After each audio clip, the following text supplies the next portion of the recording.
else will break your heart. I'm never gonna hold you back. I'm always gonna have your back. So try to remember that.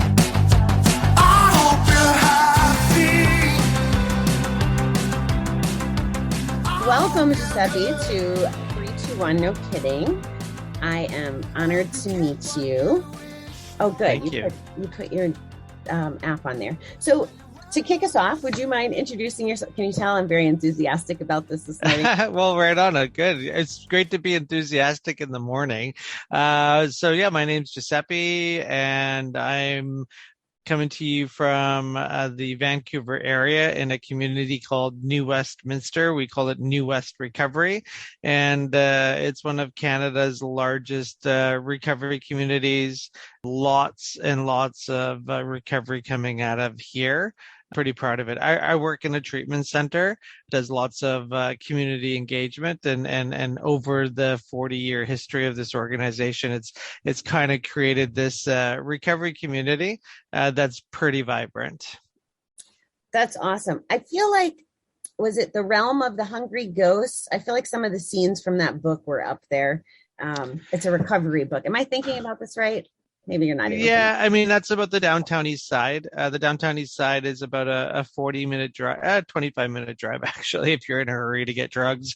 The downtown east side is the what they unfortunately call the drug ghetto of Canada, and it's where drug use is the norm. And the Dr.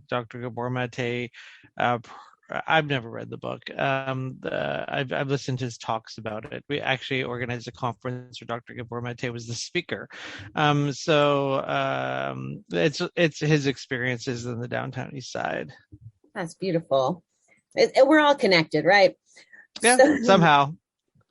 So you work at a treatment center. Is it substance abuse only at your treatment center? No, Last Door is a pretty unique place. It's a nonprofit charity. I was a client here a long time ago.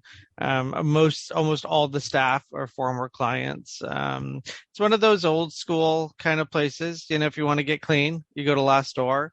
It's a youth program, an adult program, and then we have a family program, which includes partners group, parents group, co-parenting groups. It's the whole family. We really believe, if your family's in your life, and if your family's not in your life, how to get them in your life. And if it's healthy, it's a good choice. If it's not, then how do you cope with that? It's a grassroots organization. It also does private care as well. That's just the way the world is now. So we get people from across the country. We even get people from the States. Most of our American clients are people with gaming addictions because there's not a lot of services for gaming addictions. We are unique and just addiction is addiction. Doesn't matter if it's porn, video games, crack, alcohol. We really break the idea that there's different models of care for certain types of treatments, addictions, because the feelings are the same. I'm not a clinical person. I'll just get that clear. I'm not a counselor. I'm not a therapist. I'm the guy that gets all these people together. That's Recovery Day in pre-COVID 2019. It's our 10th anniversary this year, and we're expecting double the size this year. We're actually closing another set of streets because they're going to give us a bigger floor plan this year. So I'm the guy that kind of gets everyone together. Let's all get along. And I've got some, visions on that. And, when we started Recovery Day 10 years ago, we couldn't even get 20 service providers to even set up next to each other. There's over 150 service providers at Recovery Day in 2019. That's a lot of work, trying to get people to stop working in these silos of healthcare. So, I'll go back to the door. The door does what it does. We have no concept that everybody with a substance use disorder needs to come to Last Door. That we're really 12-step heavy at Last Door. Not everybody needs to do that. And here's the thing. That's okay. Go somewhere else. We have this world where it's like, you need to change your program. It's like, no, we don't. We need to offer more programs. That's the argument. And it's like, what we do really good. And the proof is in the pudding. Not too many rehab centers can organize a recovery day like that. Not too many rehab centers can organize an alumni day where hundreds of people show up. And the idea of us having to change the fit, the status quo, or the latest sexy Twitter hashtag, is not what needs to happen. What needs to happen is we need to be able to provide all care. And you choose. Do you want to go to a 12-step program? Do you want to go to a religious program? Do you want to go to a yoga program? Do you want to go to a CBT program? Addiction is such a complex issue that to just have this little box that everybody goes in is not the best way to treat it. It's not and it's not like I broke my arm and I'm going to go to the hospital and there's really only one way to fix it. And that's the medicalization of addiction treatment. It's a dangerous place to go because you can't do that with addiction. Some people come to our program and they love us. Some people come to our program and they hate us. I don't know, like science, like try to logically make sense of that. Like, this is my life. I make X amount of dollars, rent's due tomorrow, and I not only use all my money, but like I go into debt that night. And now you want me to figure out how to fix that in a logical way. There's no logic. We need to rebuild the spirit. We need to build recovery capital. We need to find out what my strengths are and what my barriers are and what's going to work. Today, this might work and tomorrow it won't. There's no logic in that. It makes no sense. And so, a long time ago, our founder's retired now, but long time ago, there's the crystal meth ads that really come out. This is you and your transition all the way to the mugshot. There's this big campaign, anti-stigma campaign to stop those ads because it stigmatized people that use crystal meth. And so they came and I was in the room during a conversation with the reporter and I just heard something that's stuck with me. It's like, yeah, for some people, those ads won't work because they're smoking crystal meth. Like, that picture ain't going to do anything. But for some people, it would. So let's just do everything. Like, we have to do everything to get to everyone. And I strongly believe that. Like, I'm not against any type of healthcare. Last Door is not against any type of healthcare, but we're just there for the opportunity that people have the right to choose their recovery path. And 100,000 people are dead in the States. 25,000 people are dead in Canada since 2017, since fentanyl really started to hit the market, and we still haven't been able to figure out how to get out of it. It's crazy. I had to take notes because you were unpacking so much freaking amazingness right there. Okay, first, going back to the beginning of what you just said, and thank you for sharing all of that with us. You said the family part. I loved how you called out that if your family's involved and it's healthy, you support that and work with clients on that. If the family is not involved or should be, like, you didn't even put that in a box when you were talking about that. And you recognize that just because we have blood family, that it's the best thing for us. So I have to acknowledge that because I thought that was quite brilliant. A couple, literally, it's called BC Family Day. It was on the February 21st, I think. Now that COVID's finally lifting, we're starting to do in-person events. We got asked to do a chosen family day because Family Day focuses so much on family. And we partnered with Vancouver Pride Society, and we had a family festival, but it was called Chosen Family. I mean, nothing against your blood family, but people in recovery, people in the LGBT community, we all have this chosen family that we rely on to get us through our tough times. Recovery is all about having a chosen family, and it's about who do you rely on, support group, sponsor, step group, you call it what you wanted, but it's family to us. We talk about our chosen family so much. So we decided to celebrate that, and it was a beautiful event, and it was one of those things that we didn't know we had to do it. And then when we did it, we're like, oh, yeah, this is needed. Like, we need to celebrate we need to acknowledge our chosen family. Some people, where I work, people are here for a long time. Some people come here for like a year. Sometimes their life has been so destroyed. People get divorced in treatment. It's just like we'll help you and you stay here so the divorce doesn't trigger you back into returned use. That's a success. Like how do we help your marriage, and how do we help you co-parent, and how do we help you end a relationship, which is really important. Like ending a relationship is a positive thing because it should end.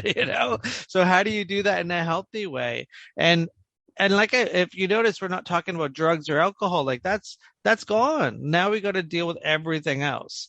How do we that's what recovery and treatment should, whatever word you want to use in there. We're so focused on the addiction to the quick fix. Like we're addicted to, I need to help you right now. And this is just a concept I have. We need to fix you right now. I need to naloxone you and save your life. I need to give you this script. So I've done my job. I can pat myself on the back. I've helped you.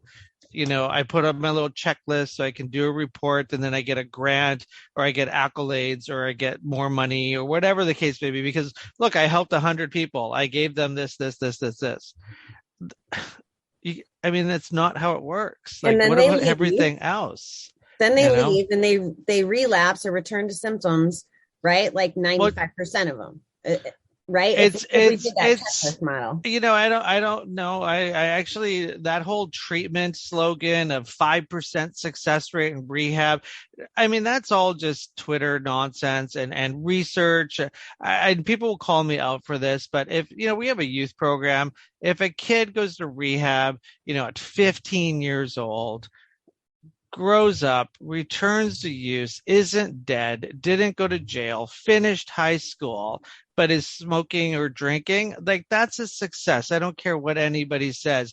So everybody, like I go to conferences and we set up our booth and you get that, anti-rehab person, what's your success rate? And you're like, give me my pen back and get away from our booth. Like no one can answer that question. Last Door can't. No one can, because success is in the eye of the person. Success isn't what I'm going to tell you what your success is. And that's why we really invested in the conversation of building up the awareness of recovery capital, because recovery capital is all about better health. Yeah, abstinence is crucial for some people, but the idea of building your social capital, your human capital, your physical capital, your financial capital, your community capital, like that's the success. Like we took somebody who was living in a single room occupancy, bed bug infested, completely destroyed, no teeth. I'm talking like living hell. And, harm reduction communities are saying that this is a success because he's, got his naloxone, he's got his condoms, he's got his needles, he's got his clean pipes, that's a success in that world. And then he comes to rehab and we fix everything, new teeth, new hair, like everything's like he's a dad again, he bought a gift, and we rely the focus of success to be only on his sobriety. That's a ripoff. That's a complete ripoff. And so I'm really against any kind of conversation when it comes on Twitter and Facebook about this whole idea of relapse and everything. It's just stigmatizing the whole world. It's like, okay, so all this stuff this person's done, disregard it. Because somebody said, this idea that 5% of people relapse after, this and that. But what's success? And that's what we really need to have a conversation about. And recovery and 12-step recovery is the best form of harm reduction on the planet. I don't know anybody that isn't. I've come back. I didn't just go to treatment and stay clean. And every time was a success, and we cause a lot of harm. And that's, I sit on stakeholder groups all the time, and, the harm reduction people are here. The abstinence people are here. The moms with kids that have died too soon are here, and the politicians are here, and everyone's fighting for money, fighting for space, fighting for popularity. It's none of us are actually sitting together. It's unfortunate. And I've seen it and experienced it in the way where we talk about person-centered care, and it's like we need to meet people where they're at. And that's changed, especially in Canada. There's like the substance use addiction program grant. It's a federal grant. You write the word recovery on there, you ain't getting any money. But you write the word harm reduction or smoke inhalation room or consumption site, like you've got a good chance of getting your money. And so it hasn't been meet people where they're at or person-centered care. It's actually turned more into grant-centered care. How can I write a grant so I can get money that politicians look good in? That's the grease in all this. And it's gotten so bad and so politicized that you can see it in the grant money, you can see it where the money's going.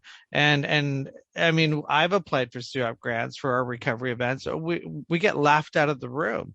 And so I've met with the people that manage the grant. Here's a little story. They told us, if you want to change the grant to include recovery, because they told us recovery initiatives are not part of the SUAP grant, you need to get parliamentarian support. And so we tried, and we did a motion in the House to try to get recovery to be recognized as a recovery month official. The states has it, and it got voted down. Like, it was just like, who voted? Like, they actually voted against having September recognized as recovery month. A lot of politics in this, a lot of politics, it's unfortunate that there's a lot of politics on this. So building recovery capital, like I can say, you're building on your strengths, and we improve people's health. How is this intervention going to improve people's health? But yeah, if you go like, you need to stay sober for the rest of your life, and that's the only barometer for success, well, yeah, there's going to be lots of issues with that. The fact that you did all this other stuff just gets thrown out the window. So I owe you some gratitude right there, because you just framed it in a different way that, for me, I can change my thinking about it. I think we're aligned in the outcome. Like, I've heard those stats, and those stats got me into thinking, like I told you before we started, I have my dream, and my dream is based on the fact that I don't want people to go to treatment for 30 days, get out because those check boxes are done, and send them back to the situation that got them in that place in the first place. So the things that I want to do in the future are to help solve that problem, or to make that better. And you just framed it in a better way. So my why is there, but really acknowledging that success, and that the definition of success is different. I really need to make that part of my dialogue as well. So you just give me a really big gift. I've evolved into, and when I started my show, this is a gambling awareness show.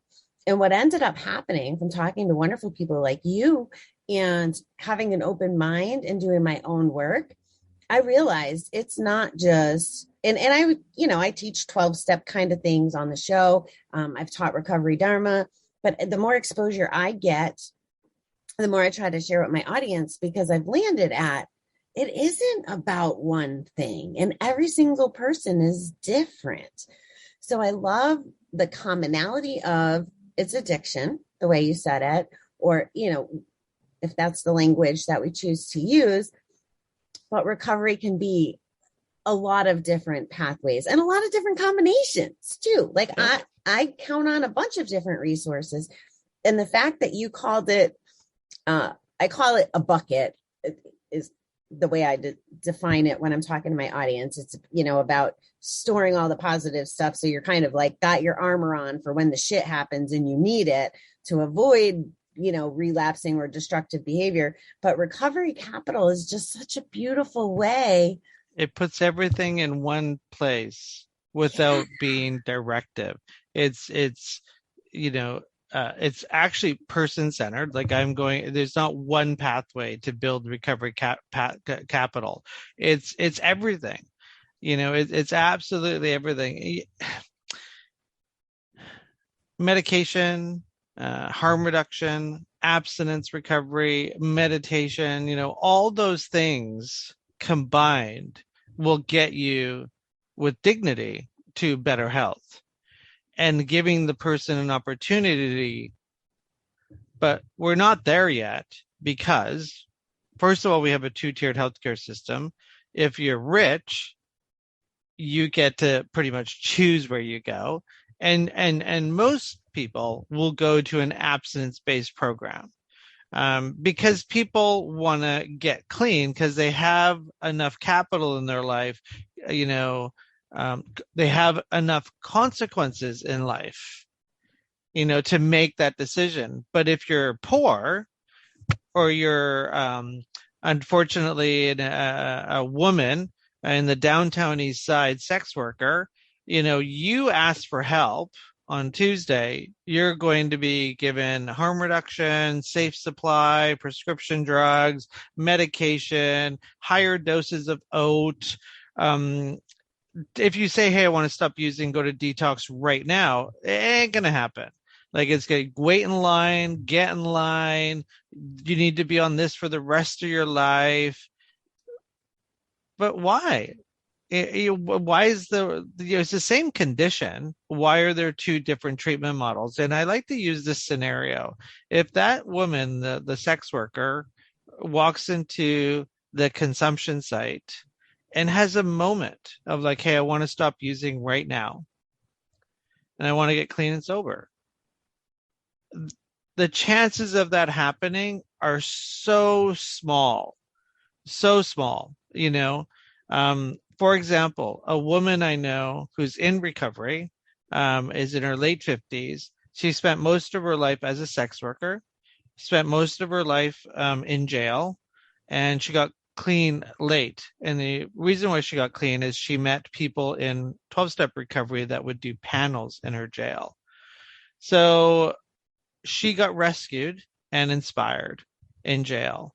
And I like to use the word rescued because the healthcare industry did not carry her. It was people in recovery. And so now she's in recovery. She went to school, she got an education, and she started working in the downtown East Side for an agency that helps marginalized women with HIV. And in walks one of her friends that she met in jail, 100 pounds, soaking wet, full-blown AIDS, dying. And she went to her, gave her a hug, tears, and she shared this story with me, with so much sadness, gave her a hug and all that. And she's like, hey, you know what? I'm off at 6. Why don't I take you to a meeting? She got reprimanded and told, don't ever do that again. You're not allowed to encourage any type of that. You can only give them what they ask for. She quit the next day. And like, that's the story. So now let's go back to that sex worker asking for help. Get in line, wait in line. You know what? Like, here's Suboxone, here's safe supply, here's a pipe, all that stuff. Now the doctor or the nurse that works in that consumption site, and this is a fact, I can't say names, he has a heroin addiction that he finally gets caught at work. Guess what happens to him? Same addiction. He goes to a private treatment center and gets clean. Within a month, he's clean. Like, he's like, within days, he's at the treatment center. There's no way, there's nothing. So anybody that says that we're in a fentanyl crisis or we're in, this accidental overdose crisis, that's not the crisis. That's just the noise. The actual crisis is the fact that we treat people differently and that we are going to stigmatize you. You're a drug addict. You're never going to get well. You're just a prostitute. Here's your medication. Here's your SRO. You're a doctor. We're going to get you clean. And the fact that nobody, other than a few of us in this crowd, are screaming that, saying that's the actual crisis.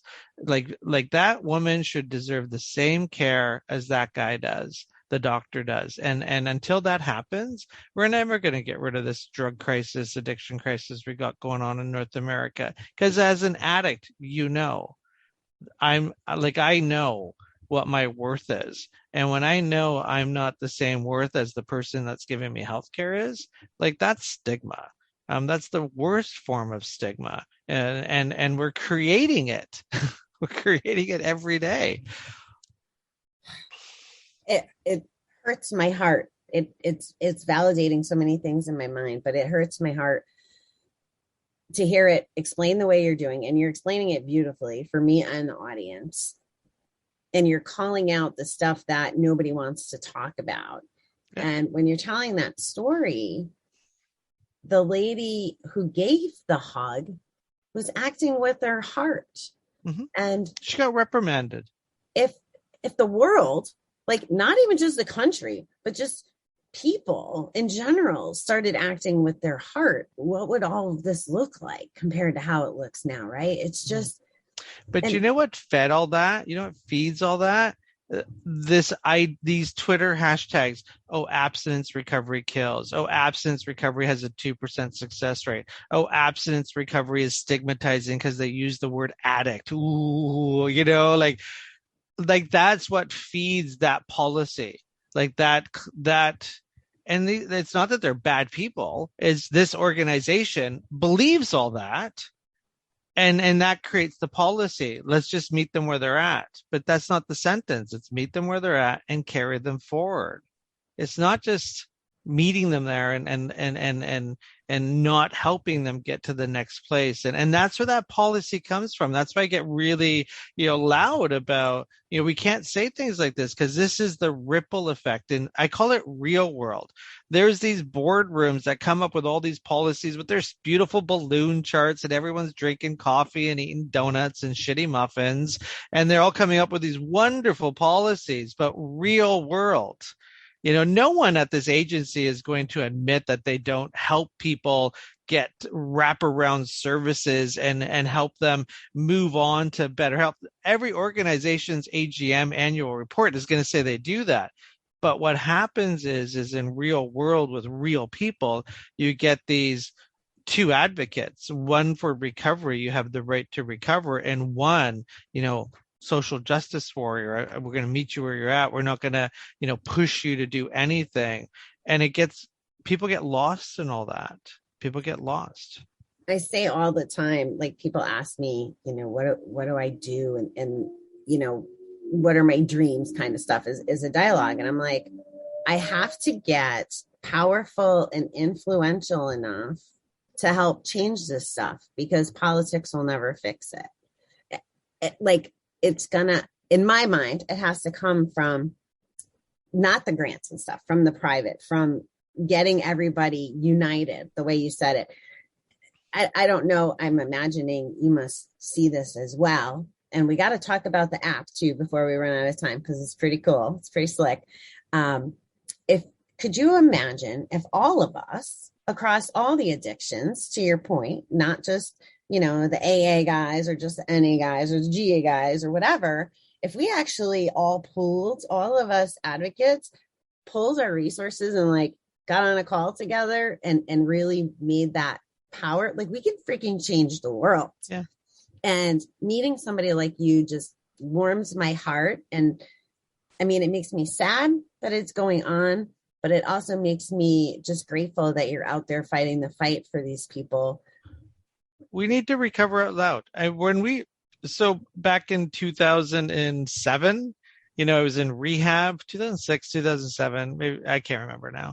And, it was transitional living and went to Pride Day. We went to the parade. And then after the parade, it was just like, now what? And everything was in a beer garden, everything. And so we had to go home because we couldn't really go to the parties. And I remember, I was with a couple of treatment friends and, we felt like losers. We're like, oh my God, Pride, we can never go to Pride again. It just felt like we lost a piece of our identity there. And thankfully, I got clean at last door where it's like, what's the solution? How are you going to make it better? Don't be a victim. And so the next year, we decided to put a little tiny float in the parade. And we had no name, no idea, no nothing. We just let's do something, And 9 people agreed to be on this float that said drug-free something. Like it was so, I mean, I got a picture of it. It's just the most adorable, ugly looking float, right? Because we had no money, no nothing. Something happened though, and it just like sparked us. And the following year, we created a committee. It got called Clean, Sober, and Proud. And we threw a sober dance, a clean and sober dance. And we didn't want it 12-step because we didn't want it to be exclusive to just people in those communities. It was just its own thing. Nobody wanted to go. Nobody. We had like 80 people. And for the most part, I leave town during Pride because it's too triggering. I don't want anyone to know I'm sober. I don't want anyone to know I had a drug problem. I don't want anyone to know I'm clean. I don't want anyone to see me. Somebody wore a mask before masks were cool to the event because they didn't want anyone to see them. And I was just like, it did something to me. I was just like, this is crazy. Like we just survived something so amazing and we're not telling people. And people were cloaked in the anonymity clause. Anonymity doesn't mean be invisible. For me, in a very quick way, anonymity means don't take all the credit, like it ain't you. But it doesn't mean be invisible with your story. And I think that the people think that that's what it means. It doesn't. And if you think it does, that's cool. But for us, it doesn't. And so we just kept going. We just kept going. And then Recovery Day kind of started. And, we had some people couldn't even get 20 booths there because who's going to be there? Is this abstinence? Is this a Jesus? It's just so many arguments. Just kept going. And now our Pride event, we have a festival called Intoxicated. It's one of the premier events during Vancouver Pride Week. It's in the heart of the ghetto, the gay ghetto. And it's like, you don't know who's clean, who's sober, who's there just for fun. It's become like this huge party, and it's what's the word I'm looking for? Everyone has a new identity. They've reclaimed their pride and they're not worried if somebody sees them in the gates of Intoxicated because it's actually cool to go there. That took like a long time to get. Recovery Day, same thing. It was 5,000, then it was 10,000. And a lot of people was like, oh, people are going to see me there. Now, we've removed the stigma about being in recovery. And it's taken over a decade and more will be revealed. You just got to keep doing the next right thing. I mean, everyone talks about the stigma of addiction. It's the stigma of recovery. I mean, people get clean and they disappear. Why? You know what I mean? I don't want anyone to like treat me differently at Christmas because they know I'm sober and, we're not having that conversation. And a lot of what this does is it helps create a healthy community. And that's the community capital piece that we were kind of touching on earlier. It's okay. It's okay to not drink. It's like, it's actually possible. So when you got Twitter saying, oh, only 5% people success, or, oh, you got all these people read that and they start to believe it. When I showed up to rehab, I Googled, recovery cults because I had seen all this bad messaging in the press. I want people to see this. One of our drivers for Clean, Sober, Proud was the idea when I went to Pride when I was 16 years old in Toronto, I just saw beer, drugs, sex. I didn't see anything else. I mean, I could have looked, but I didn't see. So when we were able to go on Davie Street and have a huge banner that says Clean, Sober, and Proud, our dream came true. Some 16-year-old kid walking down the street just saw the message. It was just like, oh, what's that? You know what I mean? In the middle of all the vodka ads and all that, and worth all the work. It's incredible to me to hear that. That's disturbing, right? Like the fact that even Pride and that community's had a fight to get to Pride and to get to people to be that open-minded. To hear you, and I've never thought of it this way. I'm learning so much from you, so thank you. But I've never thought of shame in recovery, right? Like we think of shame and addiction. I never thought of it that way. I'm always advocating for transparency because it's healing, right? Like whether it's your job or public or the parties or whatever, I believe it's healing to do that, to share that, to let people know it's okay. but I hadn't never recognized it as a problem. Oh, you have your dad and son. You're telling me I could never go to a hockey game with my son and have a beer again?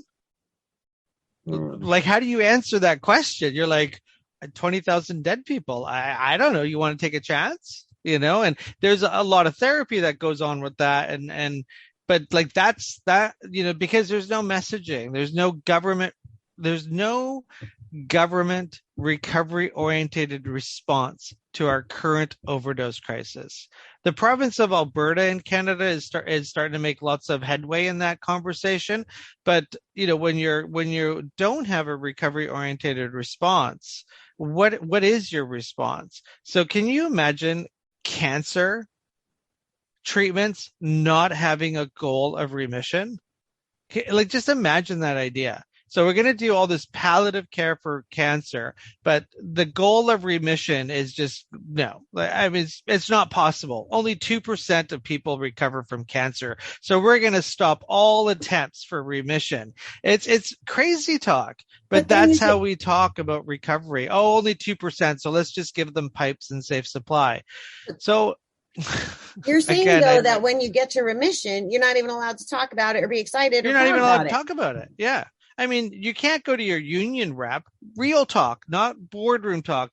You work on a job site. You can't go to your union and tell them that you're in recovery, because they're going to think you're going to relapse and you're not a safe employee, and we're not going to promote you. I mean, that's what my sponsee said. He works for one of the biggest companies in the Lower Mainland, and he has a union, and he's like, I'm never going to tell them I'm in recovery because I won't get promoted.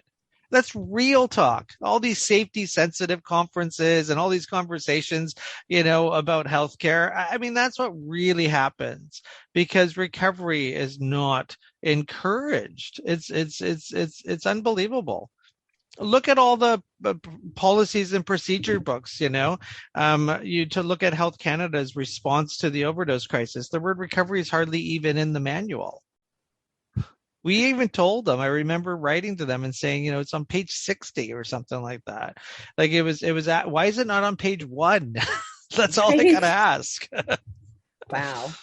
Okay. So I don't want to run out of time. I want you to share a little about the app. I've downloaded it and snooped a little bit. Sure. And now I really understand why it's set up the way it is after talking to you. So we didn't want to create a Facebook for people in recovery. It's got that feature, like you can post and like and love and comment and all that stuff.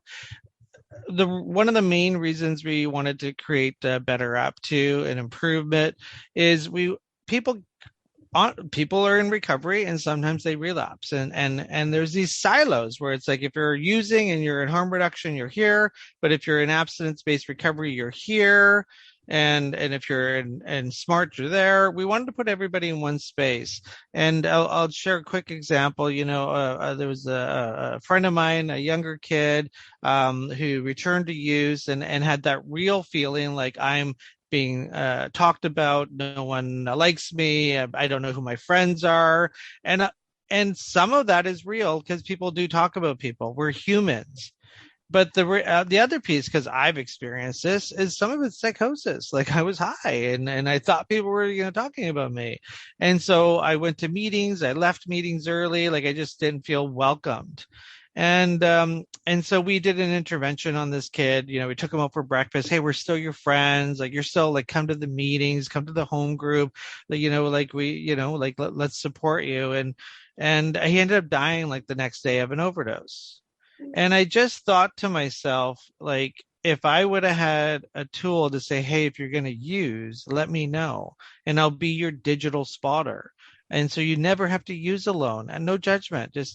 So you tap on the phone, you add your safety net contact. It could be a volunteer or somebody they have to be in your calling area, your sponsees. So they feel like they're always still part of your recovery bubble, and maybe you've decided to use again. Okay, I still love you. I'm not happy, and that's okay. I don't have to be happy, but I can still love you, and I still support you, and I don't want you to use alone. I'll be your safety net. And so before you use, you tap on the clock. You have 2 minutes. If you don't shut your alarm off, there's a potential unconscious person there. You get an alert and you know the person's address, so you can dial 911. So it could work anywhere around the world. If you have a loved one in your basement, you don't want to be checking up on them all the time, because that happens in real world. You know what, son or daughter, just use this app. And if I hear the alarm, I'll come down and I'll naloxone you. And so we just want to take that. Is it going to cure? No, I'm not one that thinks there's any cure for addiction. This is just a tool to add to the many tools out there. And with that, there's a support for people in recovery. You can stream meetings live, so you can get rid of Zoom codes. There's recovery capital assessments. There's groups. There's all these social media things, sober roommates. So if you leave treatment, like you can put on your places for rent to find sober roommates. All these neat features. The safety net one is dear to my heart because I'll be honest with you, Bobby, like I can't even count how many people I know that have died. And I grew up during the AIDS crisis. Like this is nothing compared to that. I mean, that is nothing compared to this. Like I can't even count. Like I'd lose count after 100. And it's not that recovery doesn't work. It's not that, you know what I mean? I don't want to get into that argument. There's a lot of reasons why they're dead. Fentanyl is one of them. But I just think how many of them would be alive today if I would have been their safety net. Yeah. I'm kind of pausing. One of my, dear friends, lifetime friends, just lost her niece at 25. And I have to wonder if an app like that would have made a difference. And it sounds like it would have. So it's important. I really appreciate what you're doing. Ooh, sorry, that one really hit a chord. Well, the reason why we went this route is the reality is there aren't these types of interventions in all the states and all the provinces in Canada because of ambulance unions. And so some places have direct links to the ambulance, but it's not easy to do that because you have all these regulations and you have all these, just there's so much bureaucracy that these projects aren't, COVID, we're able to shut the world down. But for overdoses, we can't even figure out how to ensure somebody has access to services. You know what I mean? Like, let's just, so we decided, let's just do this. And this is putting the power back into people.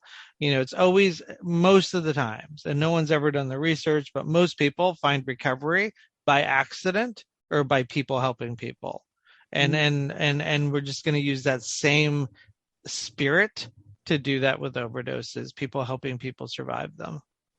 Wow, Giuseppe, thank you so much.